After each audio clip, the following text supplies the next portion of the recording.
Now, John Brennan, the former CIA director under President Obama, who now serves as MSNBC's senior national security and intelligence analyst. Director Brennan, it's always a pleasure to have you on the show. Good morning, Holly. Let me get your thoughts now on the way that the White House and specifically the president has responded to the death of this long-serving Senator John McCain. Well, I'm glad that they finally came out and acknowledged the tremendous contributions that Senator McCain has made to this country. And so I think we all should honor the McCain family request, is to keep this focus on the senator and celebrate his life, celebrate his patriotism and his courage. And I think that's what we all should do, and I'm glad to see that finally the White House came around and acknowledged that tremendous work of John McCain. Were you surprised by Senator Graham, though, this morning? You saw that soundbite that Garrett Haake played for us where he said, hey, if the president does what the president wants to do, seem to give a president the pass on this, seem unbothered by this. Well, Lindsey Graham is probably the closest person in the U.S. Congress to Senator McCain. The two of them had great mutual respect and even love for one another. They didn't always agree, they didn't see eye to eye, and they had different approaches on issues, and I think this demonstrates a different approach. Senator McCain would call it the way he sees it, and in fact, he criticized himself whenever he was being politically expedient. And sometimes I think Lindsey Graham takes the politically expedient route. But that doesn't mean that he is in any way making light of any of the things that Senator McCain has done or said or stood for. Senator McCain was an exceptionally principled individual. My last engagement with him, it was a very contentious one where he hurled some profanities at me over some differences in policy. And even though it was quite heated, I had the greatest respect for Senator McCain because he was a principled individual. Stubborn, feisty, yes, but principled, patriotic, courageous, somebody who loved this country above all else. And I think, as Senator Graham said, it is country before self. And I think that's what Senator McCain's life really embodied. That's such an interesting anecdote, because I was going to ask you, you did have policy differences with John McCain. I think Gina Haspel, for example, just to pick a recent example of this. What was this recent fight that you guys had? What was it over? What policy? We were talking about things that were going on in the Middle East, specifically Syria. And Senator McCain wanted to bring that conflict to a halt, but also wanted to make sure the United States was able to demonstrate its great influence and might and do what we could to try to bring that conflict to an end. You referenced that Senator McCain did sometimes pay a political price for being a kind of straight talker. Does that sound familiar to you, somebody who has sometimes paid a political price for being a straight talker? So with McCain gone, who replaces him as the person on Capitol Hill who is a Republican who can serve as a check on the president, or at least the voice of a check on the president? That's a great question. And we see that Senators Flake and Corker have spoken out, but they are leaving the Senate. I'd like to think that there are going to be senators now who are going to be thinking about Senator McCain's legacy and what he stood for, and to adopt some of the very same principled positions and speak truth to power. It's not just the intelligence community. It needs to be members of Congress who are going to speak truth to power, especially in this White House today. Here's what Senator Graham said this morning about the final words McCain had for him as he was convalescing in Arizona. He had a romantic view of our nation to his last breath, and literally almost the last thing he said to me was, "I love you. I have not been cheated." He was not cheated.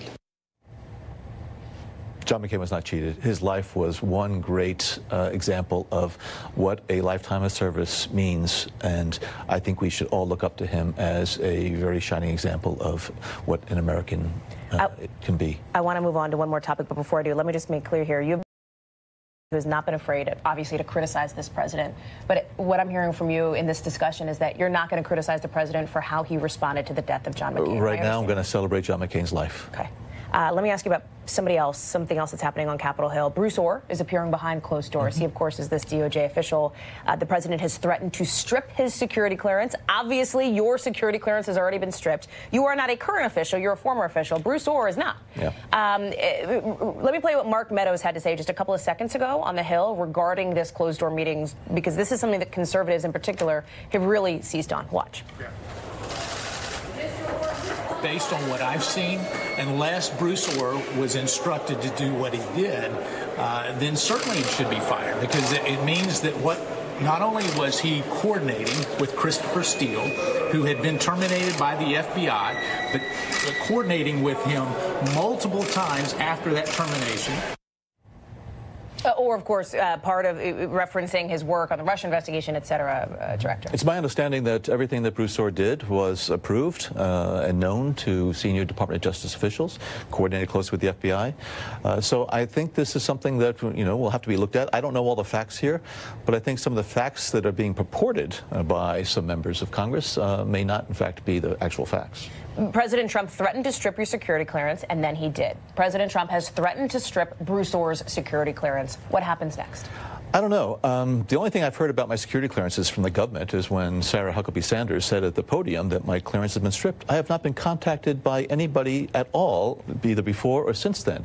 So whether or not my clearances have been stripped, I'm still, uncertain about. But she said it. She read something from Donald Trump, but yeah. What would the process be? Would you normally hear from some sort of intelligence official saying, hey, FYI? I would think that would be the process, but in this current administration, be thrown out the door, because the process for a revocation of clearance has very clear guidelines, and so the Trump administration did not follow the guidelines that they in fact affirmed last year about how to deal with security clearance revocations. Do you think they're walking it back? Do you think they're going to give it up and let you keep your clearance? Well, given that I think everybody believes that the rationale for stripping me of my clearances is bogus, I'm sure there are some people who are scratching their head right now who are, maybe have to put together the memorandum to say why I was stripped of my clearances, other than the fact that Mr. Trump might not like me, which is not a valid reason. So I'm still waiting to hear.